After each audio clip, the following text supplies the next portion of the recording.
Ang dami pong kumakalat ngayon na fake news, mga fake videos na kuno ay rally kahapon, October 12, 2025. Bigo po ang totoong rally. Ang totoong rally na itong mga DDS ay 50 lang ang umattend.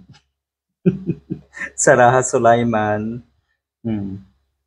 Eto, si Kiko Barsaga ang pinakabida dito at sa tingin ko meron pang malalaking tao na nasa likod sa pag-organisa netong rally na ito. At yun nga, lahat sila ay nabigo. As always, kailan ba nagtagumpay ang mga DDS? Wala na. Ang dami na pong panawagan ng kanilang rally. Di ba nga ang daming napahiya na personalidad na DDS sa September 21 rally kamakailan, di ba? Anti-corruption rally. Ang daming napahiya si Chavit Singson, si Philip Salvador at marami pa pong iba kasi gusto nyo angkinin ang rally ng mga totoong nag-iisip ng matino at matuwid. Etong si Kiko, obvious naman, di ba? Kung ikaw ay nasa tamang kaisipan, makikita mo na wala na sa katinuan ang isang Kiko Barsaga. Sorry sa lahat ng police at security na nag-overtime dahil sa amin, pero kailangan talaga natin ito. People power. Marcos resign.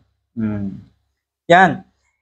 Ang gusto nyo kasi, agad-agad na maluklok si Sara Duterte para maraming kaalyado kayo na malulusutan ang kanilang mga kaso, ang kanilang mga kawalang hiyaan at kademonyuhan sa ating bansa.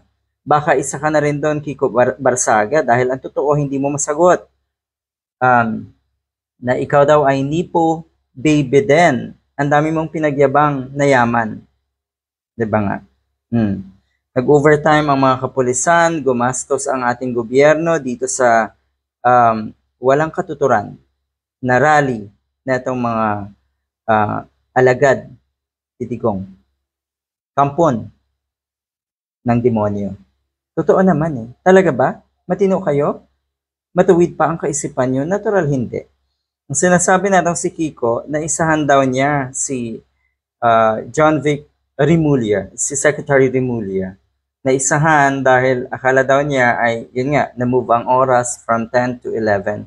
At akala daw niya, siya ay agad-agad nasusulpot yan sa Forbes Park.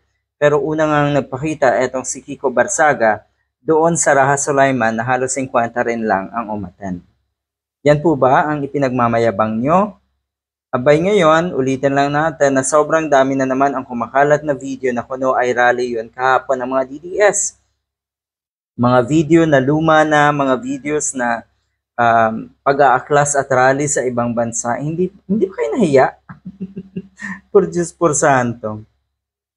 May saltik talaga itong si Barsaga.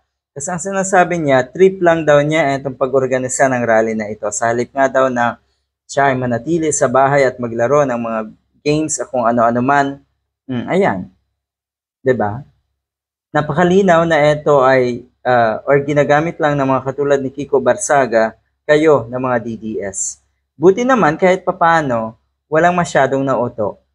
Siguro yung iba talaga natauhan na Pero karamihan naman daw dyan, kung hindi man lahat, sa 50 or 100 na umattend, lahat daw yan ay bayaran.